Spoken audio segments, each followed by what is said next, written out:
West Coast Cookbook and Speakeasy with Chef Justice Putnam. Netrootsradio.com.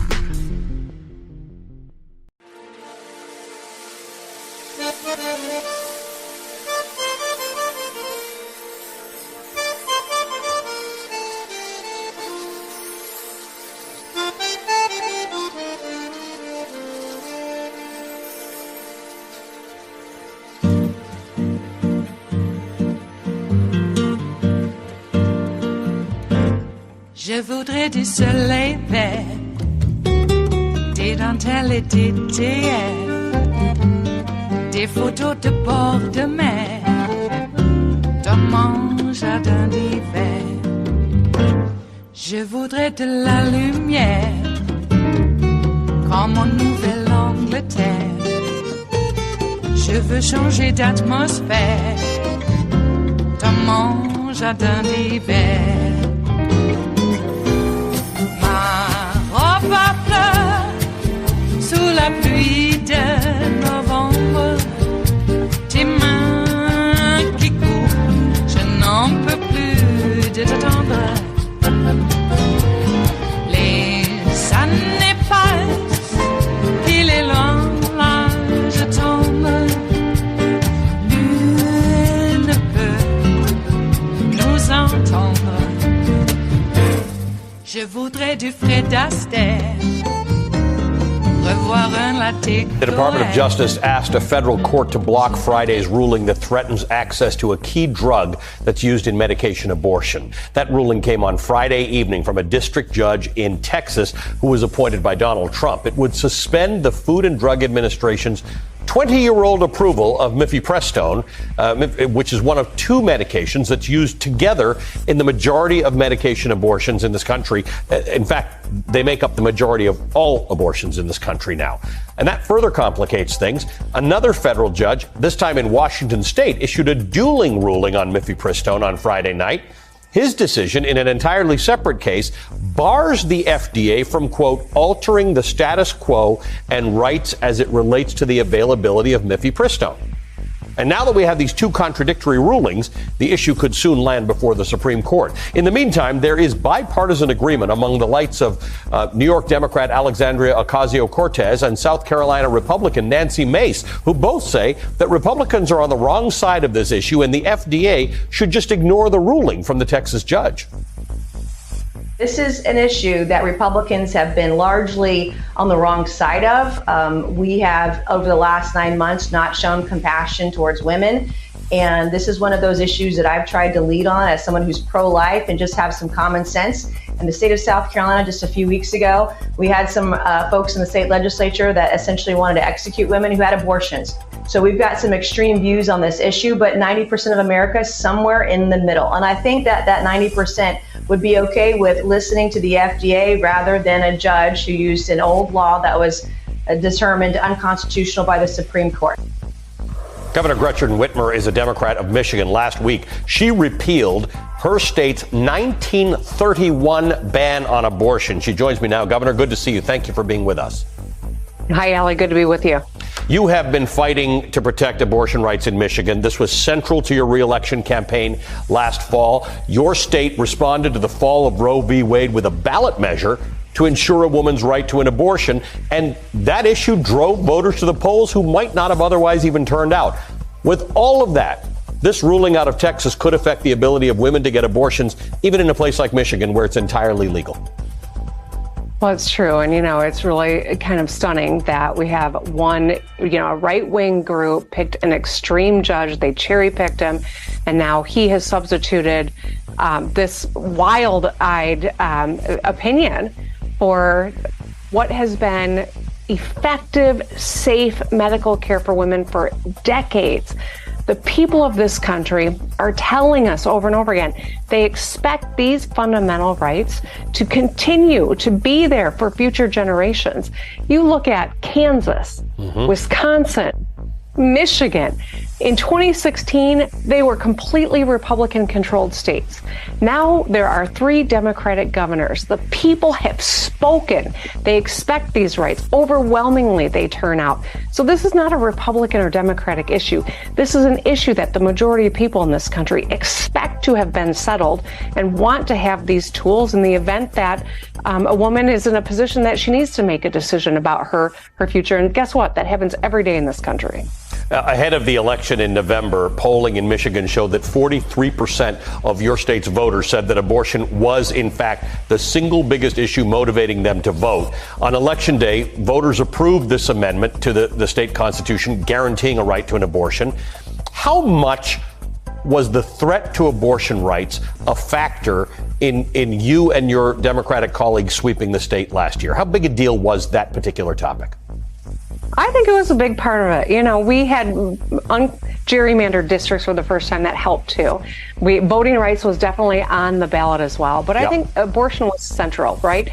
I did roundtables all across the state, Allie, and it was when I was sitting there, a Republican woman who said, I didn't vote for you when you first ran in 2018. I've never voted for Democrat, but I'm knocking doors for you, and I'm going to make sure that we pass this constitutional amendment because I'm furious that people are trying to take rights away from my daughters. If this mifepristone ruling stands, and we don't know how this is going to go, it's all going to play out this week. If Republicans around the country get their way, or extreme Republicans, I'll put it that way, it's going to become more dangerous to be a woman of reproductive age in this country.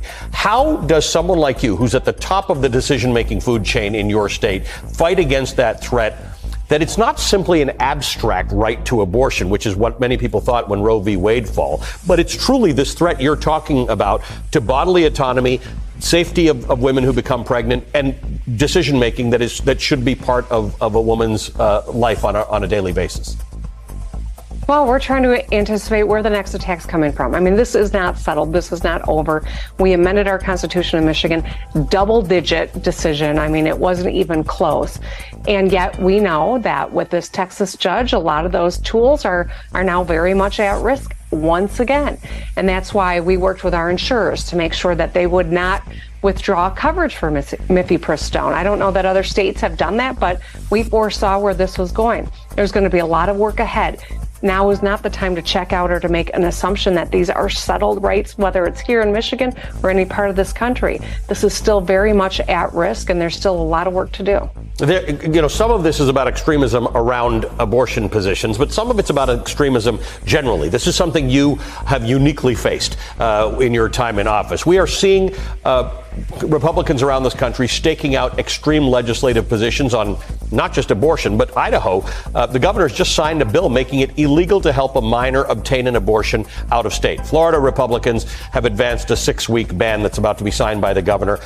Anybody who's read a pamphlet on menstrual cycles understands that a 6-week ban is effectively a total ban on abortions. To some people, the fall of Roe was couched in terms of letting states decide. And now what we're seeing is that this is like Margaret Atwood's Handmaid's Tale. The stuff that's happening to women, particularly in the southeast of this country, is draconian. Well, what do these guys stand for? You know, other than to take away rights from people, do they really stand for? I think that's where my frustration is. Here in Michigan, we've expanded rights for the LGBTQ community. We have expanded workers' rights. We have expanded reproductive rights. We've made Michigan a more competitive state that is going to lure talent here. And these other governors and legislatures are trying to roll back those rights to target people. We got big problems in this country to solve. We've got to worry about national security, cyber attacks. We've got climate change. I mean, there's a million things we could be working on that all of humanity depends on us getting right, and yet they're waging war against their own people. It's crazy. And if this continues, I think that we are going to be very much a nation at risk, as well as the democracy that we've been fighting so hard to make sure continues and is safe. And our voting rights, I mean, there's just so much at risk here, Allie. And I just cannot get my head around where these guys are going. We deserve better. We're leading here in Michigan. It's been a productive 100 days, and people are looking for a state where you can be who you are and have all the rights you've come to expect. Maybe you should move to Michigan. Your Secretary of State, I'm from Ontario, so I think the argument about moving to Michigan is actually a really good idea. But your Secretary of State was sort of at the tip of the spear on voting rights, which was also a very, very big issue in your election. You were running against the top people in the ticket in the Republican Party in Michigan, had anti-abortion stances, were generally speaking election deniers, and had extreme positions on a number of matters. But I always wonder how the governor of Michigan handles the gun issue. You are a state that has a lot of hunters, a lot of outdoors people, and a lot of guns. Some of them are used irresponsibly. Some were almost used in a plot to kidnap you. You have taken action on guns just in the last week. Yeah, this week I'll be signing legislation to require secure storage and background checks. And what the good news is? The overwhelming majority of gun owners support these pieces of legislation. This is something that crosses both sides of the aisle. I talked to my good friend Andy Bashir today. It's heartbreaking what just played out in Louisville today. This is happening every day in this country and only in this country. People on both sides of the aisle want some common sense laws to keep people safe. We're not taking away everyone's guns. We're just simply trying to mitigate the likelihood that we see more of these mass events happen. But gun violence plays out in this country every day in every community. And that's why this uniquely American problem, we have a duty to try to address it. The biggest threat to our kids is not books, it's guns. So in your state, you're dealing with the biggest issues. It's a microcosm of everything we're dealing with in this country. Abortion rights, which you've sort of now solved a lot of until they get rid of mifepristone, gun issues, LGBTQ rights, and they all fall into the same category. They are topics that, broadly speaking, a majority of Americans support sensible laws on or sensible governance on. How do you manage this when you're actually having a real conversation? You've almost been blessed in Michigan by the fact that you haven't had logical debates with your opponents on these issues because they've staked out such extreme positions. There are conservatives warning people, including Ann Coulter this week, saying, y'all are going to lose if you keep staking out extreme positions. How much of that is important right now, that you are running against people who are not normal, run-of-the-mill Republican conservatives in this country? Well, listen, I'd much rather have an honest debate on facts with someone who sees the world differently than me, than these conspiracy theorists and people that don't care about the democracy. They care about power and they care about controlling other people. That's not what this country is at our best, right? We have a duty to try to find common ground, to make space at the table for people who don't see the world the same way. And yet right now you saw what happened in Tennessee, where they didn't like two of the three people that were speaking out about the gun violence that played out there not long ago. And they just threw them out of the legislature. Now, one's already going to be reinstated. It looks like the other one will as well. Thank goodness. Thank you to the good people who are doing that work and know that they work for the people instead of the other way around. But that's very much what's at risk here. That's why these local elections and who your governor is and legislatures matters in your daily life. You want common sense gun policies, got to elect common sense gun policy people. It is Tuesday, the 11th of April of 2023, and you are in West Coast Cookbook and Speakeasy. I am your chef de cuisine, Justice Putnam. Gunner the English Bulldog is our snoozing sous chef, and our daily special is Tarrytown Chowder Tuesdays. It's just a small scant dash, a mere pinch of hot smoked Hungarian paprika that will make all the difference in the world. It always has, and it always will. Oh yeah. Okay, well, it's Tuesday, and we're moving along, aren't we? Wow. Already into April showers, and we're still having them. Had quite a bit of rain yesterday and a bit last night. May have some drying out for the next several days. We'll see. But how's your day going? Is it going great? We got at least one of the Justins has been reinstated in the Tennessee legislature there. I believe it's the Assembly. And we're waiting for the other Justin. It was threatened. The Speaker of the House, Sexton, threatened that he would not seat either of the Justins if they were reinstated.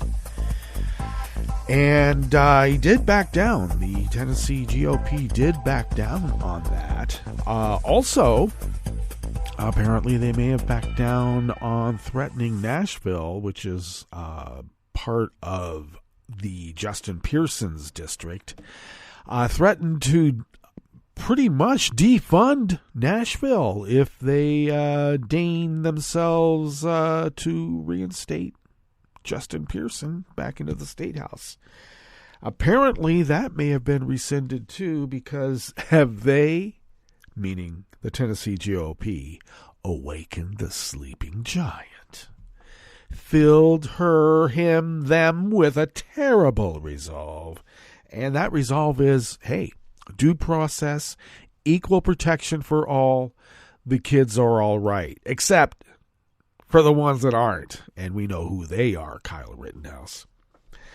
Okay, yeah, how's Kyle Rittenhouse in this? Well, apparently he also is defending the Texas murderer who shot a Black Lives Matter protester, who was armed, of course, because, you're in an open carry state. But all a Nazi has to say, or a Nazi-adjacent American has to say, is that I felt threatened and I was standing my ground. And Greg Abbott, the governor of Texas, has announced that he will pardon that fellow.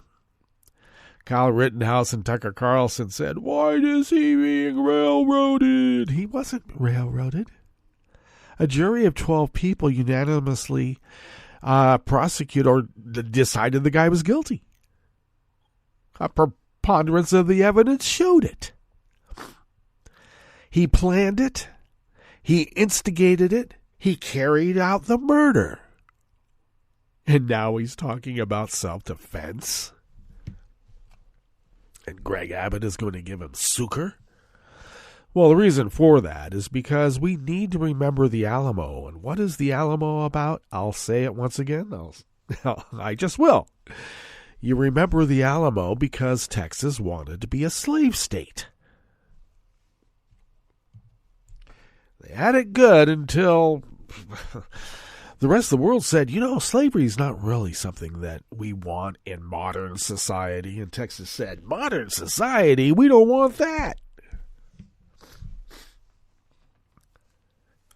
How else are we going to be able to sit on our fat asses with our 10-gallon hats and still get the work done if we don't have slaves doing it? And that's why they've been upset ever since. Okay. In fact, I might say that there's a lot of good old boys who have this generational sense of grievance because they really wanted to sit on their fat asses and they still wanted the work to get done. But they were not going to do it, so that's why they had slaves. Because they're not going to pay for it either. Oh, I know the argument is that they still had to house the slaves and they still had to feed the slaves. Well, so did the Nazis. And look how that turned out. Work them to death. And now apparently the GOP in their goose step march even further to the right want to bring back child labor. Make them work longer. You can get longer output, production out of these worker bees. We start them earlier. Not taking into account that maybe your worker bee won't last that long when you start them earlier. Everybody thinks they will. Okay. What a grand time we live in, huh? And who was it that brought us down? Was it the hippies? Was it the punks? Yeah, it was the squares. We told everybody they would, and look where we are. Yep, the squares. And that's not to say that there's nobody square in any of our generations. That's how it happens. Yeah. Everybody thinks, oh, boomers. Oh, yeah, boomers were like this. Well, there were a lot of boomers that voted for Nixon. Please. I remember the shock I had as a kid when I met my first long-haired Republican. It just seemed incongruent. Now, jeez. Well, I will say we used to call a certain segment of the surfing community in the Orange County beaches surf Nazis. And some people might think it's because of the way they would take over a wave and blitzkrieg it, I guess. You know, make sure all the other surfers are off that wave. My wave, baby. Don't cut me off. But it turns out that they are truly surf Nazis with the stiff arm salute, the goose step, and the appropriate tattoos. I'm telling you. We saw it when it was happening, and we named it. We didn't know how well we had named it, but we did. So, yeah, now you got long-haired surf Nazis, and, they walk among us with impunity. Jeez. I don't know. They all want to live in gated communities. So we could accommodate them. There's lots of gated communities out there that we could nationalize, turn the guard shacks inward, and make sure they stay in. Give them all the accoutrements of what they desire. The strip mall church, the strip mall Botox clinic, the strip mall little savings and loan. I also like to mention the fake lake with the water feature in the middle and a marina on the banks of all that fake lake. Everybody would love it. They would have no idea. And that's exactly how we would be able to continue being able to fill the potholes. Yeah, what happened to all those bills Kevin McCarthy said he had just ready to go? Well, that was a lie, too. All right. Okay, well, enough of that rant. We could go on about mass killings over and over and over, but it's not the guns. It's always something else. I like how Ted Cruz said, banks have guards. Why can't armed guards? Why can't schools have armed guards? And then the bank gets shot up by a disgruntled 23, 25-year-old employee, by the way, live streaming it. I love how they describe him. Oh, he was such a good kid. He was like, a star athlete and really excelled in the classroom. And then he was a star athlete, but he had a lot of concussions. Oh, concussions. Oh, darn. So whenever they're described like that, you know that the killer is white. Okay, that's the point I'm trying to make. And he was. Apparently, by all accounts, a good kid. Yeah, very good. Star athlete. Yeah. Okay. All right. Well, what snapped at him? He had guns, and he live streamed the murder. Apparently, he was fired just a little bit before that. Some people might wonder why. Yep. I always figured that if you went off the deep end and went postal, that all the things that people said about you might have been true. You might have been a danger to the whole workplace. And now you're proving it. Well, revenge is sweet, I guess, until you're not living anymore. Then what is revenge? Jeez, people. Okay, well, I would think we would want to have less guns so that people like that might not just stumble upon them and use them. Stumble upon them. Well, they don't have to stumble very far. Yeah, I read that a majority of Americans now have been touched by gun violence. And I was thinking, my ex-cop sister was shot in the butt in a drive-by in front of her house. So, yeah, I mean, even that. I've been shot at. So I guess I've experienced gun violence up close and personal. they missed, obviously.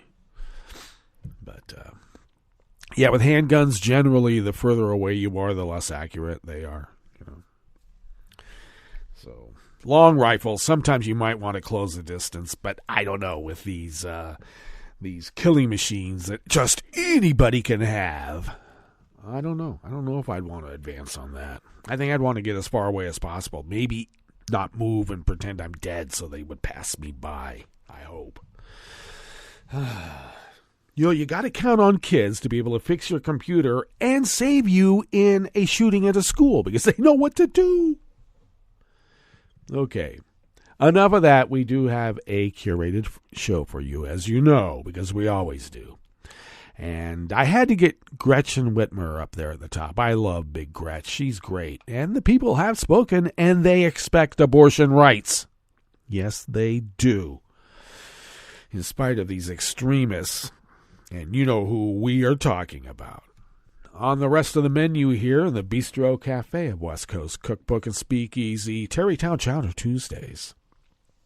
3 Tennessee trial judges blocked the state's move to cut the Nashville City Council in half. Yeah, they've been trying to do that for quite a while. Nullify any majority black municipality. That's the plan. It's destroying Reconstruction all over again, For the first time in the school's 257-year history, Rutgers faculty went on strike. And the major leak of classified U.S. documents that has shaken Washington may have started in a chat room on a social media platform popular with gamers. Yes, gamers.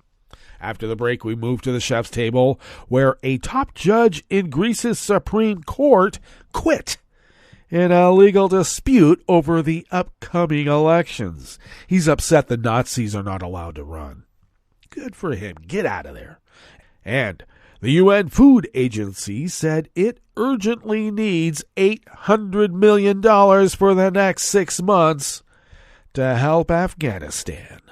All that and more on West Coast Cookbook and Speakeasy. Bon appetit.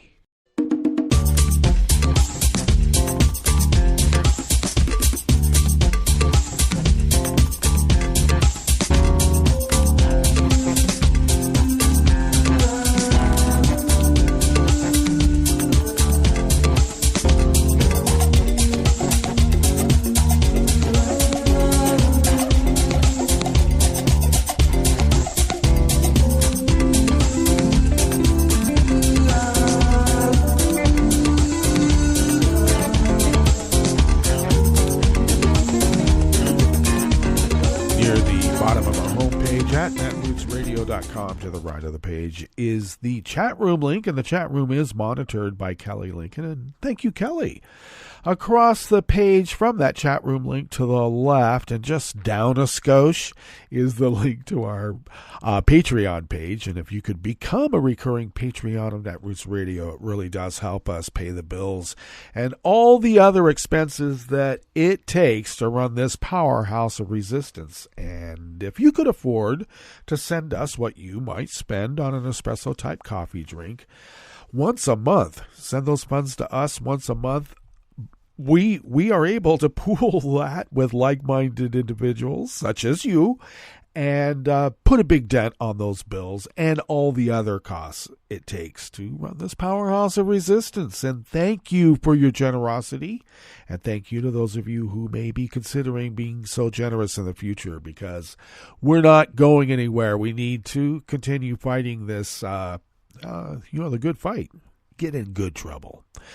If you would like to follow Netroots Radio on Twitter, Mastodon, and Spoutable, you can do so at Netroots Radio. Tom takes care of those, and thank you, Tom. I am found at Justice Putnam on Twitter, Mastodon, and Spoutable. I post the show notes and links diary on Daily Co's 10 minutes before showtime, but often I don't lately get the show notes and links posted on social media until I have the podcast diary up. But regardless, find those links to the show notes and links on my Daily Coast Diaries, and then you can read the actual full articles that we utilize here in the salon we call West Coast Cookbook and Speakeasy. You can follow the show on Twitter at CookbookWest and pick up podcasts by way of Spreaker, Stitcher, TuneIn, iHeart, YouTube, iTunes, and wherever podcasts can be found. This first offering here in the Bistro Cafe of West Coast Cookbook and Speakeasy is out of the Associated Press by Jonathan Matisse. The Democratic-leaning city of Nashville's Metropolitan Council will get to keep all 40 of its seats for now under a temporary decision issued yesterday, Monday, by 3 state judges.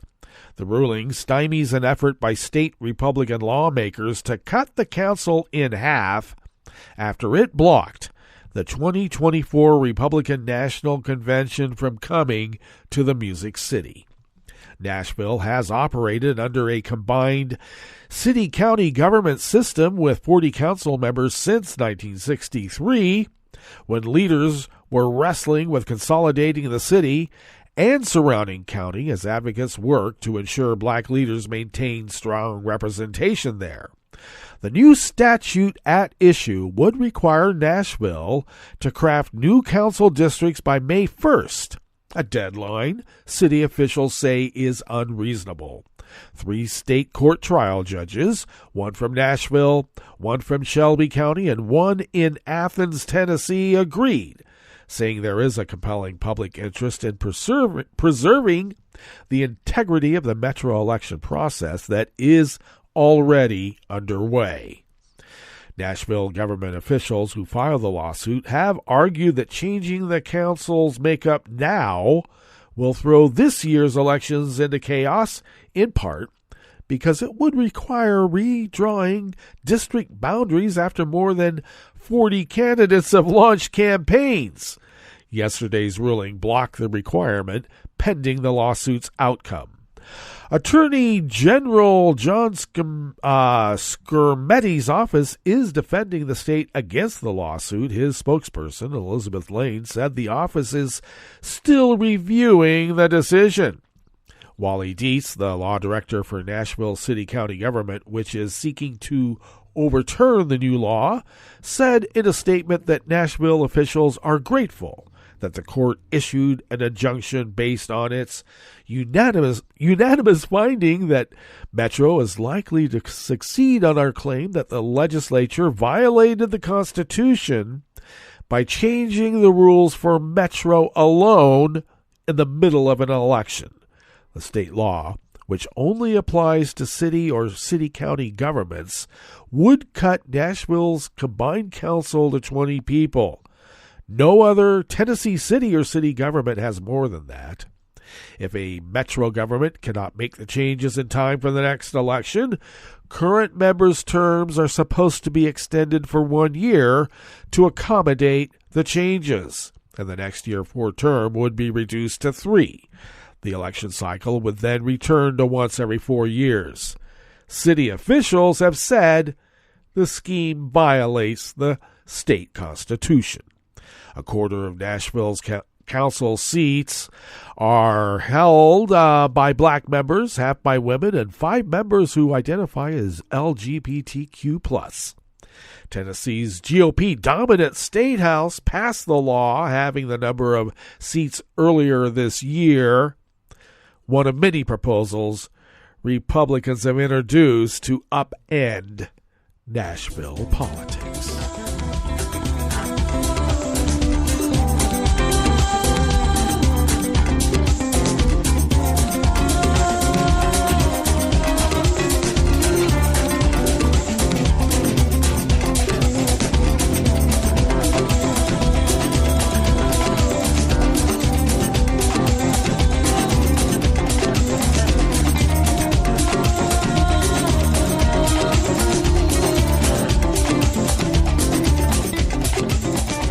Associated Press staff brings us this next offering here in the Bistro Cafe of West Coast Cookbook and Speakeasy, Tarrytown Chowder Tuesdays. Thousands of professors, part-time lecturers, and grad student workers at New Jersey's flagship university went on strike yesterday, Monday, the first such job action in the school's 257-year history. Classes were still being held at Rutgers as picket lines were set up at the school's campuses in New Brunswick, Piscataway, Newark, and Camden. Those students said some had been canceled due to the strike. Union officials decided on Sunday night to go on strike, citing a stalemate in contract talks that have been ongoing since July. Faculty members voted overwhelmingly in favor of authorizing a strike last month. 3 unions, which represent about 9,000 Rutgers staff members, were involved in the strike. The Rutgers AAUP-AFT, which represents full-time faculty, grad workers, postdoctoral associates, and some counselors. The Rutgers Adjunct Faculty Union, which represents part-time lecturers. And the AAUP-BHSNJ, which includes faculty in the biomedical and health sciences at Rutgers medical, dental, nursing, and public health schools. Union leaders said faculty members at the medical and other health sciences schools would continue performing essential research and patient care, but would curtail duties that do not impact patient health and safety. Officials said negotiations would continue. Rutgers President Jonathan Holloway said that he believed the two sides were close to an agreement. Union officials, though, said an agreement did not appear near. Union leaders say they are demanding salary increases, better job security for adjunct faculty, and guaranteed funding for graduate students, among other requests. Holloway said the university has offered to increase salaries for full-time faculty members, teaching assistants, and graduate assistants by 12% by 2025. The university offered an additional 3% lump sum payment to all the faculty unions that would be paid over the first 2 years of the new contract.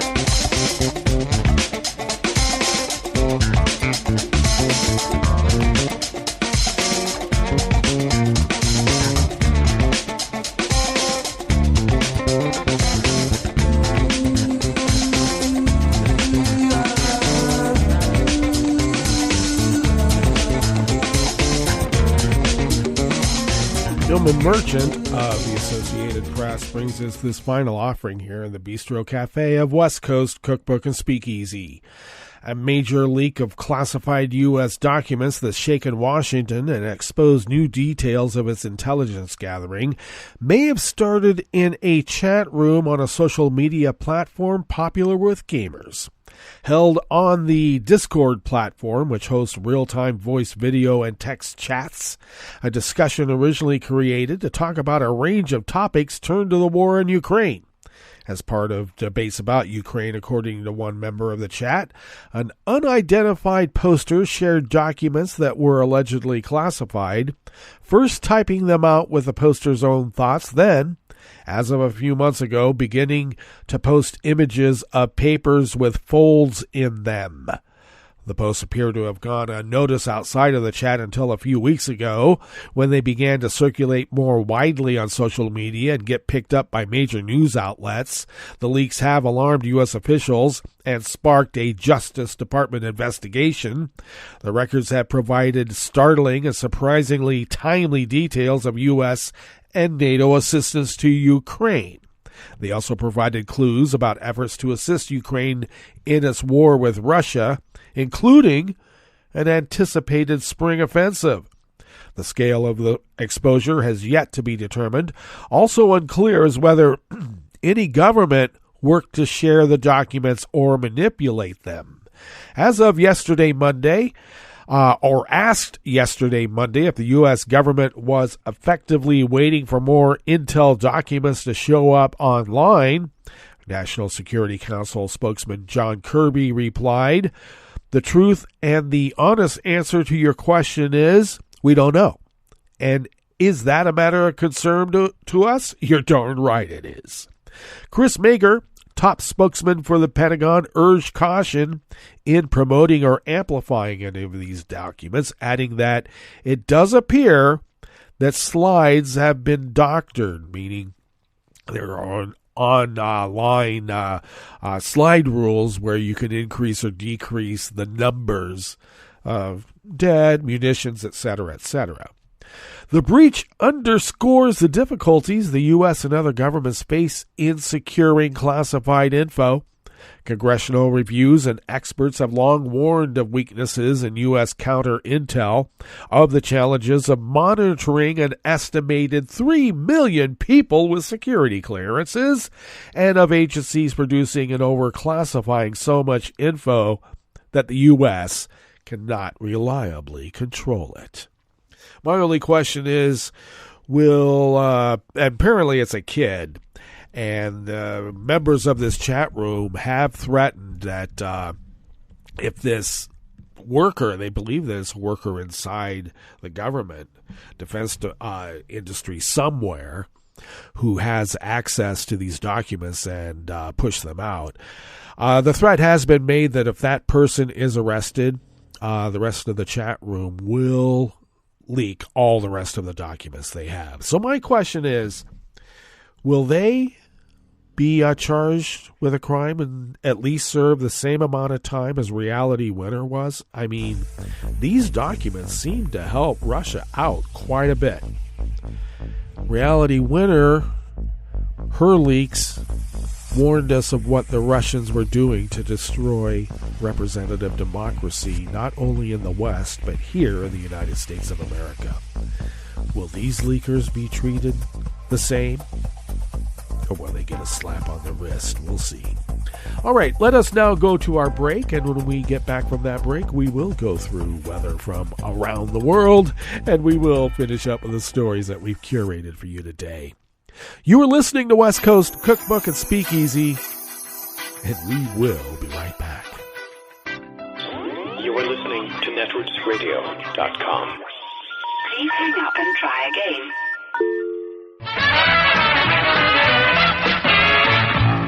From a point at sea to the circles of your mind, a new force is at work for planetary transformation.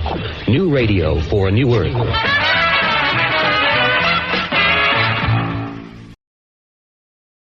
Adopt US Kids presents What to Expect When You're Expecting. A teenager. Learning the lingo. Today I'm going to help parents translate teen slang. Now, when a teen says something is on fleek, it's exactly like saying, that's rad. It simply means that something is awesome or cool. Another one is totes.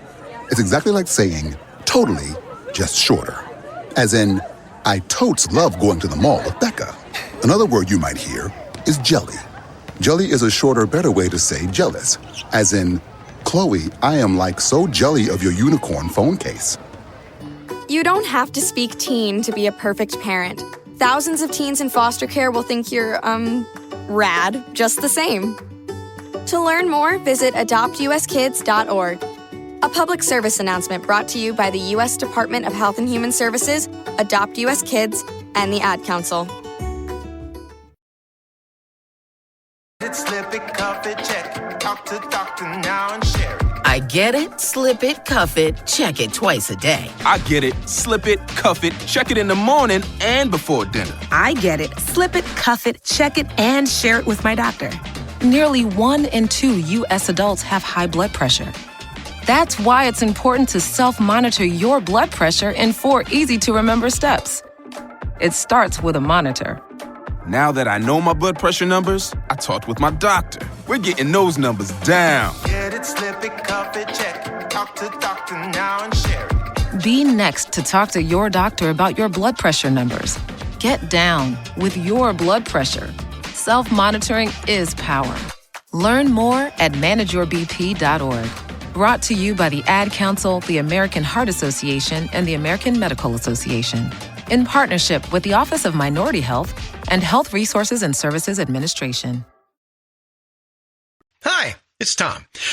Could we humbly suggest your donation to netrootsradio.com? All we've got to run this 24-hour powerhouse of progressive resistance radio is what comes out of our own wallets. And you are our biggest donor. It doesn't take much, $3, $5. Just go to the bottom of our netrootsradio.com page and hit our secure donate button. Heck, you can even make a recurring contribution. So donate what you'd like at the bottom of our netrootsradio.com's homepage. Because you are our biggest donor. netrootsradio.com. Together, we are Resistance Radio.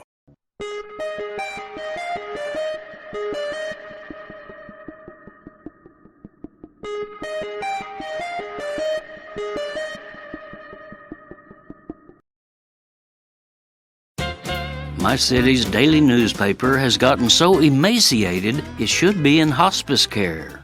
Its front section is down to 6 pages, half of which are cheap ads, and nearly all of its articles are out-of-date cut-and-paste pieces bought from out-of-state content providers. This embarrassment, put out by the Gannett chain of over 1,100 cadaverous papers, pretends to be the news source for Austin, a vibrant city of 1 million people and the capital of the second-largest state in America. Gannett, owned by a multi-billion-dollar Japanese hedge fund, profits by buying up local papers, firing most of the news staff, raising prices, selling off the paper's assets, then killing the paper. If your town's publication is now a Gannett property, look to Salinas, California for its future. The 152-year-old Salinas Californian was this important region's main news artery until its new hedge fund owners started hacking. The paper was down to 1 reporter last December, but that lone journalist quit, and the Californian is now a newspaper without reporters, meaning no coverage of elections, city hall, sports, police, workplace issues, etc. The Salinas paper is technically alive, overseen until recently by another Gannett paper located 300 miles away. Now, says the chain's comically named Center for Community Journalism, Salinas residents can get their news by reading Gannett's national paper, USA Today. This is Jim Hightower saying, actually, Gannett's bosses are making major investments in themselves. CEO Mike Reed's salary this year is $8 million, and the global chain's owners will spend $100 million for a stock buyback scheme that will artificially jack up their own wealth. This is a blockbuster story of real news affecting real people and democracy itself. So how many Gannett newspapers do you guess are covering it? Howdy-ho, folks, and thanks for tuning in to my Hightower Radio commentaries. And guess what? There's even more Hightower waiting for you online. Subscribers to my Substack newsletter, Jim Hightower's Lowdown, get commentaries, articles, interviews with progressive sparklies, live events, historical nuggets, and more.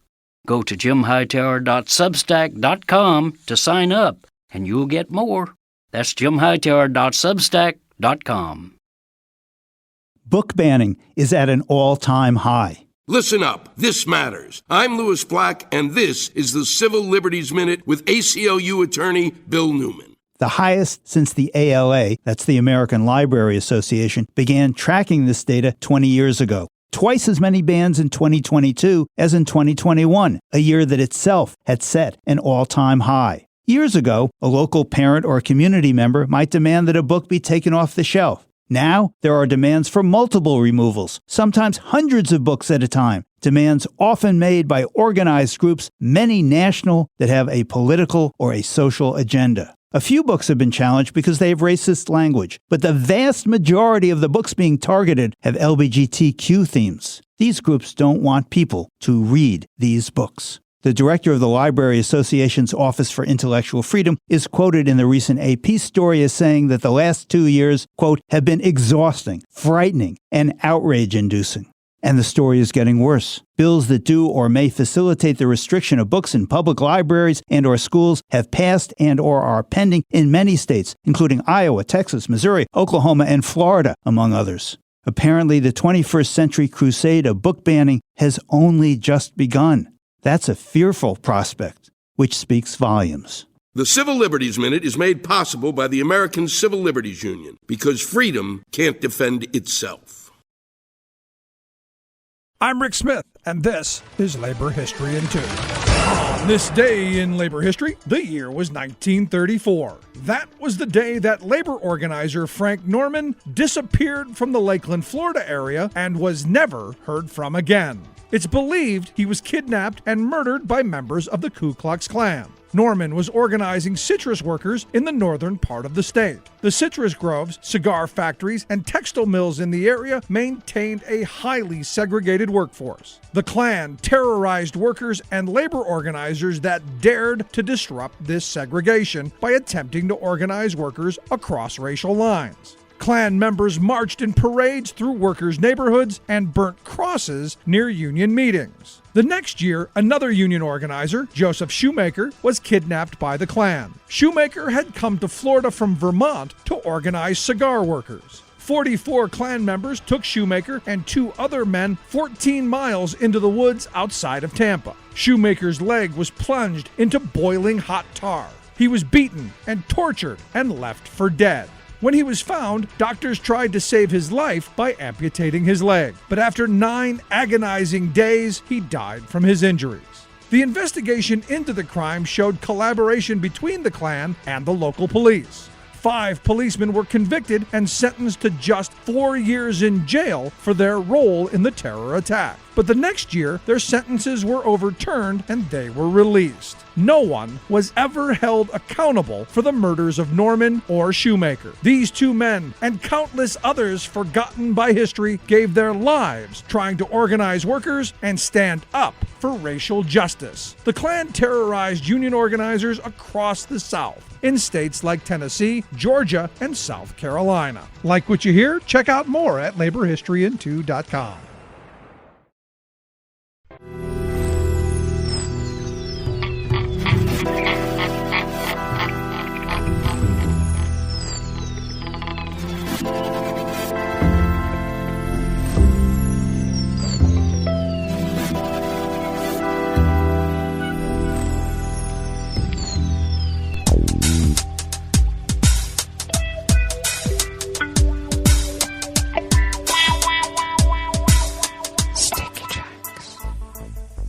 Thank you for accompanying us here to the chef's table at West Coast Cookbook and Speakeasy Tarrytown Chowder Tuesdays. We always begin, whether from around the world, along the banks of the Rogue River, in the Rogue River Valley of Southern Oregon on the west coast of the continental United States of America, where it is currently 41 degrees Fahrenheit, expecting highs only in the low to mid-50s, so a bit cooler than what we had yesterday. It says that we'll have cloudy skies this morning, but I have to tell you it's quite clear and bright, though a bit chilly at 41 degrees, and will become partly cloudy this afternoon with winds out of the west at 5 to 10 miles per hour. And then partly cloudy skies early this evening, and will give way to cloudy skies and light rain with snow developing overnight. Lows in the low 30s. Winds out of the west at 5 to 10 miles per hour. Then partly to mostly cloudy tomorrow, highs in the low 50s. And winds will be out of the northwest at 5 to 10 miles per hour. Now, pollen is still rated as none, and I suspect that the Weather Underground draws it from a state database for the area, and maybe that is not working, or maybe they've discontinued it because everything is starting to bloom, and I was sneezing this morning, so something is out there. Just letting you know. The air quality index for the region is good at 45 parts per million, and that daytime UV index is moderate at level 5.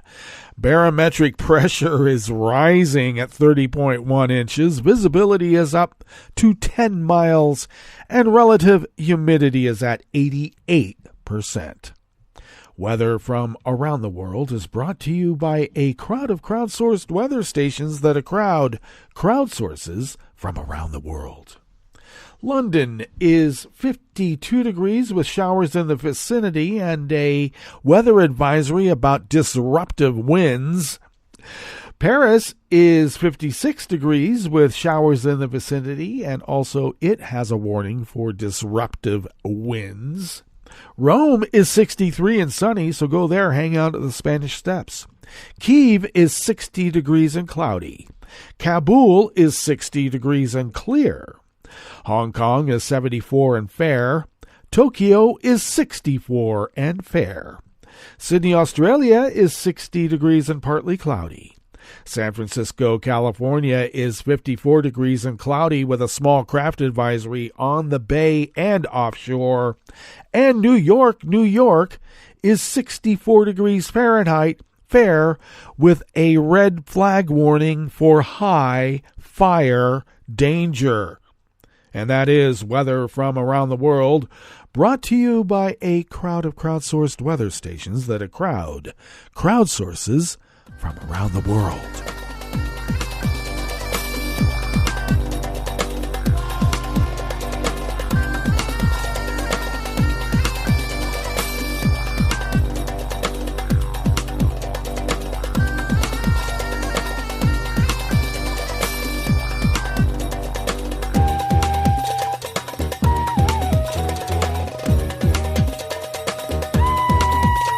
Staff at the Associated Press brings us this first amuse-bouche here at the chef's table at West Coast Cookbook and Speakeasy, Tarrytown Chowder Tuesdays. A vice president at Greece's Supreme Court resigned yesterday, Monday, in a legal dispute over an attempt by the government to ban a far-right political party from participating in a general election next month. Judge Christos Tazanarikos, one of 10 serving vice presidents at the court, tendered his resignation after the government introduced supplementary draft legislation to Parliament aimed at barring the Greeks Party from the May 21 election. The Greeks Party was founded 2 years ago by a jailed former lawmaker of the extreme right Golden Dawn Party, which is a nice way of saying they were neo-fascists. Parliament in February approved a legislative amendment to ban it from fielding candidates in elections.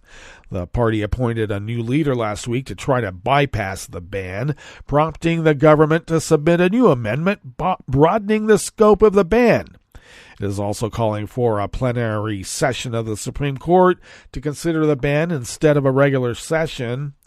Tazanarikos publicly objected to the new amendment, describing it as government interference in the judiciary. Participation of the Greeks Party could have a significant impact on the May 21 election, narrowing coalition options, with opinion polls showing that no outright winner is expected.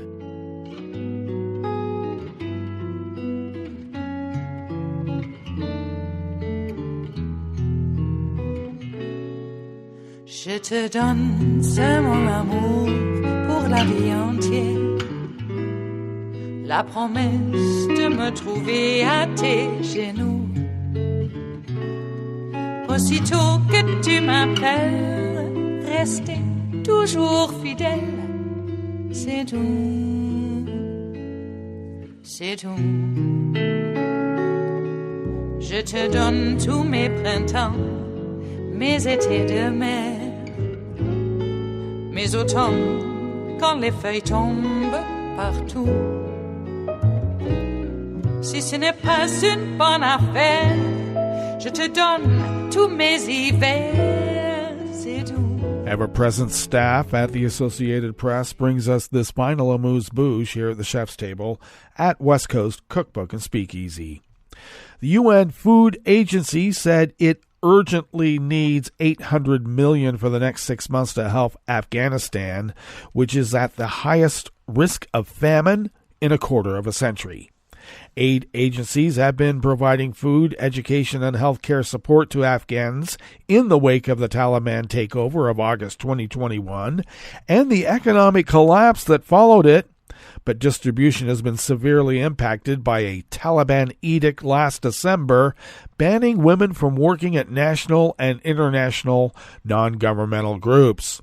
The UN was not part of this ban, but last week said the Taliban-led government has stopped Afghan women from working at its agencies in the country. Authorities have yet to comment on the restriction.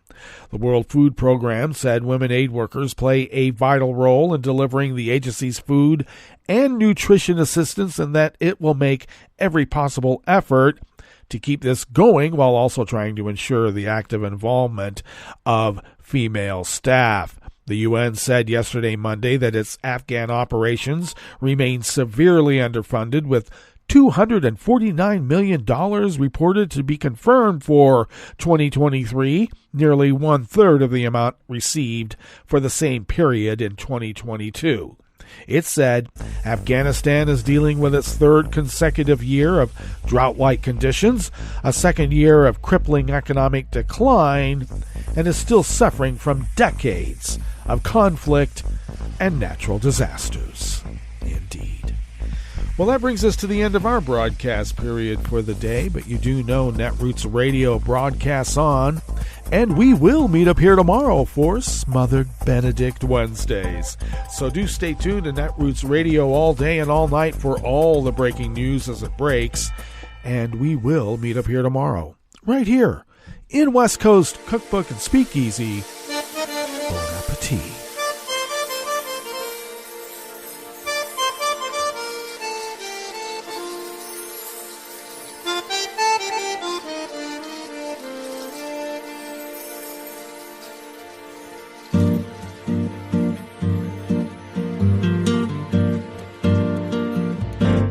Je voudrais du soleil vert, des dentelles et des théières, des photos de bord de mer, dans mon jardin d'hiver. Je voudrais de la lumière, comme en Nouvelle-Angleterre.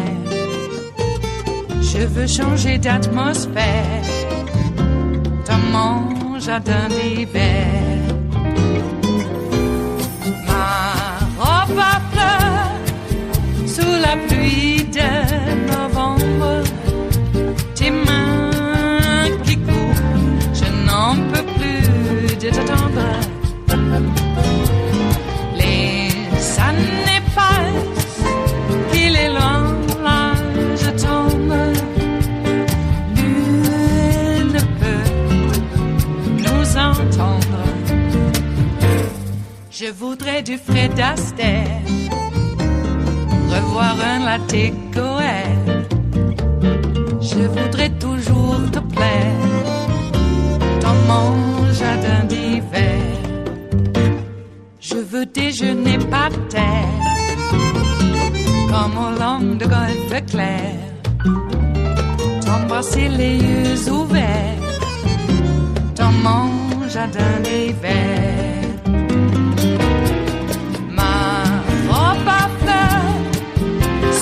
Pluie de novembre, tes mains qui courent, je n'en peux plus de t'attendre. Les années passent, il est loin, là je tombe. Nul ne peut nous entendre. Ba-da-da-dum-di-da-dum.